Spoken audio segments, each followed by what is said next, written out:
Have you ever wondered why onions and garlic are not offered to God in Hinduism? Why are they completely avoided during fasts, puja, and temple offerings? This is not just a tradition. Behind it lies a mysterious story directly connected to the Samudra Manthan and the nectar of immortality. When both the gods and demons desired immortality, they came together to churn the cosmic ocean, the Kheer Sagar. From this churning, many divine treasures emerged. But the most important was Amrit, the nectar that could make anyone immortal.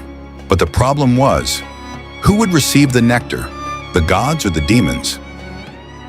That's when Lord Vishnu devised a plan. He took the form of Mohini, an enchanting woman whose beauty captivated both gods and demons alike.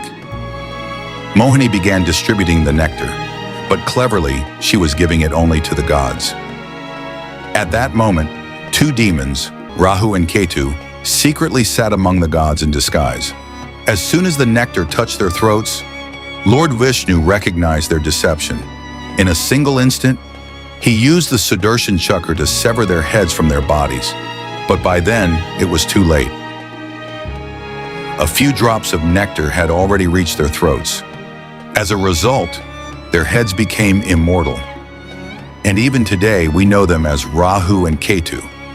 It is said that when their heads were severed, a few drops of nectar fell onto the earth. And from those very drops, onions and garlic were born, which means they are directly linked to demons.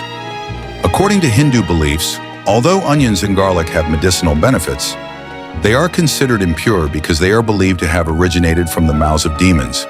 That is why they are classified as tamasic foods, foods that may strengthen the body, but can disturb and cloud the mind and intellect.